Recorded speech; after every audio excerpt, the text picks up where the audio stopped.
Hello everyone, welcome to SP biology classes. जैसा कि आप जानते हैं, हम लोग यहाँ पे क्लास 9th का चैप्टर नंबर 6 ऊतक यानी कि टिश्यू करने जा रहे हैं। अगर आपने अभी तक हमारे चैनल को सब्सक्राइब नहीं किया तो चैनल को सब्सक्राइब करें, बेल आइकन प्रेस करना बिल्कुल भी ना भूलें। चलिए सबसे पहले समझते हैं ऊतक क्या होता है। देखो, रचना तथा कार्य में समान कोशिकाओं को क्या कहते हैं? ऊतक कहते हैं। जैसे किडनी है, लीवर है, तो उसकी कोशिकाएं क्या होती हैं? समान होती हैं, उसी को कहेंगे ऊतक। ठीक है, जो सेल्स होती हैं, सेल्स के जो कोशिका के समूह को ऊतक कहते हैं।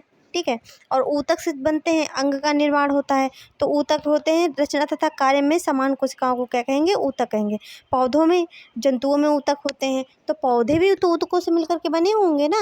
तो पौधों में ऊतक, पौधे स्थिर होते हैं, वह गति नहीं करते। उनके अधिकांश ऊतक क्या होते हैं? सहारा देने वाले। पौधे जो हैं गति तो करते नहीं कि इधर से उधर चले गए, नानी के वहाँ से फूफा के वहाँ चले गए, तो वो गति तो करते नहीं, वो स्थिर रहते हैं। ठीक है, वो क्या रहते हैं? स्थिर एक जगह खड़े रहते हैं, तो वह गति नहीं करते हैं। उनके अधिकांश जो टिश्यू होते हैं, जो ऊतक होते हैं, वो सहारा यानी कि उनको सहारा खड़ा रहने में मदद करते हैं तथा पौधों को संरचनात्मक शक्ति प्रदान करते हैं। ऐसे अधिकांश जो ऊतक होते हैं मृत होते हैं। मृत ऊतक जीवित ऊतक के समान ही क्या करते हैं? यांत्रिक शक्ति प्रदान करते हैं तथा उन्हें कम अनुरक्षण की आवश्यकता होती है। मतलब जो मृत ऊतक होते हैं वो जीवित ऊतक के समान क्या करेंगे? कार्य करते हैं। ऐसा थोड़ी ना है कि पेड़ को सहारा देना और उसको मतलब यानी कि जाइलम से, फ्लोएम से भोजन लेना और खाना और पानी को पहुंचाना, ये सब देखो जीवित ऊतक के ही तरीके कार्य करते हैं। ठीक है, पर इन्हें अनुरक्षण की कम आवश्यकता होती है। जंतुओं में ऊतक, जंतु गति करते हैं। जंतु भाई घास चरने गए, पानी पीने गए, दौड़ने गए, घूमने का मन हुआ तो घूमने गए, तो जंतु ऊतक क्या करते हैं? गति करते हैं। तथा जंतुओं को अधिक ऊर्जा की आवश्यकता होती है।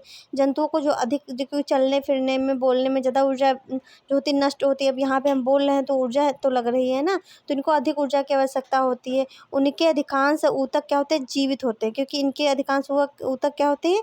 जीवित होते हैं। हम लोग जंतुओं में ही आते हैं, एनिमल्स में ही आते हैं। ठीक है, अगला है श्रम विभाजन। प्रत्येक विशेष कार्य कोशिकाओं के विभिन्न समूह द्वारा किया जाता है। मतलब प्रत्येक जो विशेष कार्य होता है हर हर जीव का, तो क्या वो एक विशेष कोशिका के माध्यम से किया जाता है। जैसे मनुष्यों में पेशी कोशिकाएं फैलती हैं, पेशी कोशिकाएं क्या करती हैं? फैलती हैं और सिकुड़ती हैं। ठीक है, जिसमें क्या होती है? गति होती है। तंत्रिका कोशिकाएं संदेशों का वाहक करती है। आपके हाथ में चींटी चढ़ी या चींटा चढ़ा या गर्म लगा, ठंडा लगा, तो आपको क्या? तंत्रिका कोशिकाओं के माध्यम से मस्तिष्क तक संदेश जाता है। रक्त कोशिकाओं को ऑक्सीजन, भोजन, हार्मोन्स आदि का वहन करती है। अगर आपसे क्वेश्चन पूछा जाए कि ऑक्सीजन को पूरे शरीर में कौन सर्कुलेट करता है, तो ब्लड करता है ना। ब्लड हार्मोन्स को भी करता है और ऑक्सीजन को भी करता है। भोजन में जैसे कि आपका जो फ्रैक्टोज वगैरह है, ये सब क्या? ब्लड के, रक्त कोशिकाओं के माध्यम से जाता है। पौधों में वाहक नलियों से संबंधित कोशिकाएं भोजन और अपनी एक जगह से दूसरी जगह क्या करती हैं? ले लेती हैं। अतः बहुकोशिकीय जीवों में क्या होता है? श्रम विभाजन होता है। क्या होता है? श्रम विभाजन। अगर पूछा जाए बहुकोशिकीय जीवों में कौन सा विभाजन होता है, तो श्रम विभाजन होता है। नोट, देखो, कोशिकाओं से ऊतक बनते हैं, कोशिकाओं के समूह को ऊतक कहते हैं, और ऊतक से क्या मिलकर के बनते हैं? अंग बनते हैं, और अंग से मिलकर के अंग तंत्र बनता है। पूरे अंग तंत्र से एक जीव का निर्माण होता है। ठीक है, तो अब आइए आगे समझते हैं। यदि किसी पौधे की जड़ के शीर्ष भाग को काट दिया जाए, जैसे ऊपरी जहाँ से वो बढ़ता है उसको काट दिया जाएगा, जब वो जहाँ से कोपले निकले उसी को काट दिया जाएगा, तो इन तो जो है वृक्ष की देखो वृद्धि जो होती है वो रुक जाएगी। पौधे की जड़ को काट दिया जाएगा तो जड़ की वृद्धि रुक जाएगी, क्योंकि मूलों के शीर्ष पर वृद्धि क्षेत्र स्थित होता है। इसमें क्या होता है? विभजोतक होता है। इसमें क्या होता है? विभजोतक होता है। पादप ऊतक दो प्रकार के होते हैं, वृद्धि या विभजोतकीय ऊतक, स्थायी ऊतक। ठीक है, दो प्रकार के होते हैं। अब पादप के प्रकार देख लेते हैं।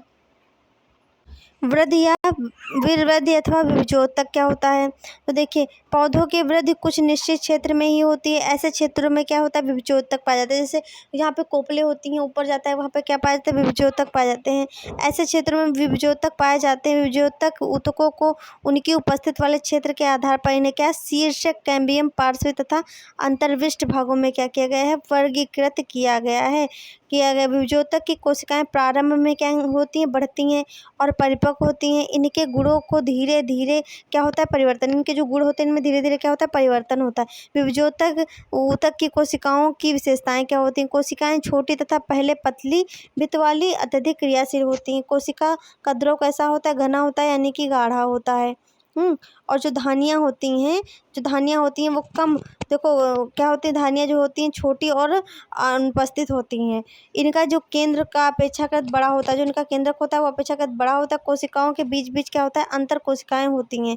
अभी देखो क्रियाकलाप 2 है, पादप ऊतक, विभज्योतक ऊतक, ये एनसीईआरटी में दिया हुआ है। तो इसमें देखते हैं क्या है, यह सदैव विभाजन करने के लिए नए स्थायी ऊतक की विभिन्न प्रकार की कोशिकाएँ बनाते हैं। विभज्योतकीय ऊतक के प्रकार देख लेते हैं क्या होते हैं। तो इसमें देखिए विभज्योतकीय ऊतक 3 प्रकार के होते हैं। शीर्षक विभज्योतकी यह जड़ तथा तने के सिरों पर होता है। इसके विभाजन से जड़ और तने की लंबाई में क्या होती है, वृद्धि होती है। पार्श्व विभज्योतक या कैम्बियम, इनकी कोशिकाओं के विभाजन से तने व जड़ की मोटाई में क्या होती है, वृद्धि होती है। अंतर्विष्ट विभज्योतक क्या होता है, यह पत्तियों के आधार पर टहनी के पार्श्व दोनों ओर क्या होता है, उपस्थित होता है। दोनों ओर ये पाया जाएगा, मतलब पार्श्व जैसे कि हमारी भुजाएं हैं, हमारे हाथ हैं, तो वैसे क्या होता है, इनके भी क्या होता है, टहनी और पार्श्व में विभज्योतक ऊतक पाया जाता है। ठीक है, ये देखो डायग्राम दिया हुआ है, क्या है, ये शीर्ष है, अगर इसको काट दिया जाएगा तो इसकी वृद्धि रुक जाएगी। तो जहाँ जड़ काट दिया जाएगा तो क्या होगा, इसकी वृद्धि रुक जाती है। और ये देखो साइड की शाखाएं से हम लोग यहाँ तक क्रियाकलाप 2 दिया हुआ है। क्रियाकलाप 2 देखते हैं। जड़ एवं तने में पाए जाने वाले विभिन्न स्थायी ऊतक का अध्ययन करने के लिए किसी तने का पतला सेक्शन, मतलब उसमें कैसी संरचना है, इसको क्या करेंगे, देखो पतला पतला, जैसे कि आपको क्लास में दिया जाएगा, इसके पतले पतले सेक्शन काटोगे। सेक्शन काटने के बाद जो सबसे बढ़िया महीन पतला सेक्शन होगा उसको क्या करेंगे, सेफ्निन में रंजित करेंगे। सेफ्निन में रंजित करने से क्या होता है, जो उसमें वाटर होता है वो हट जाता है। उसके ग्लिसरीन की स्लाइड बना लेंगे। फिर जो सूक्ष्मदर्शी है या माइक्रोस्कोप के माध्यम से हमें उसकी क्या संरचनाएं दिखाई देंगी। जैसे ट्राइकोमी ऐसे आपको दिखेगा, और मतलब जितनी संरचनाएं हैं ये आपको इस तरीके से दिखाई देंगी। सेक्शन ऑफ स्टम का तने का सेक्शन है, ठीक है। अतः स्पष्ट होता है कि पौधों में कार्य तथा स्थान के आधार पर विविध प्रकार की क्या होती हैं, कोशिकाएं पाई जाती हैं, जैसे कि मनुष्यों में पाई जाती हैं। स्थायी ऊतक, इनका निर्माण क्या होता है, विभज्योतक कोशिकाओं से ही होता है। इनका भी निर्माण किससे होता है, विभज्योतक ऊतक से होता है। स्थायी ऊतक के प्रकार, ठीक है, स्थायी ऊतक के प्रकार देख ले। तो स्थायी ऊतक 3 प्रकार के होते हैं, हमें सिर्फ 2 प्रकार के, हमारी बुक में सिर्फ 2 प्रकार के लिखे हैं, तो हमको 2 प्रकार के ऊतक ही पढ़ने हैं। सरल स्थायी ऊतक, जटिल स्थायी ऊतक। सरल स्थायी ऊतक क्या होता है, यह ऊतक निम्न प्रकार का होता है, जैसे मृदु ऊतक यानी कि पैरेन्काइमा।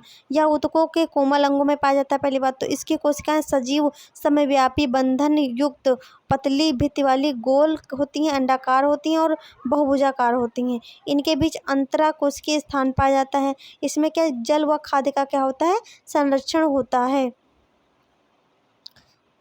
पत्तियों की पैरेन्काइमा तक कोशिकाओं में क्या होता है, हरित लवक पाए जाते हैं। इन्हें क्या कहते हैं, हरित लवक ऊतक कहते हैं। इनको क्या कहते हैं, ऊतक कहते हैं। ये देखिए संरचना यहाँ पे, संरचना जो है यहाँ पे दी हुई है हरित ऊतक की, ठीक है। देखो संरचना दी हुई है, एनसीईआरटी बुक में हमारे है, ठीक है।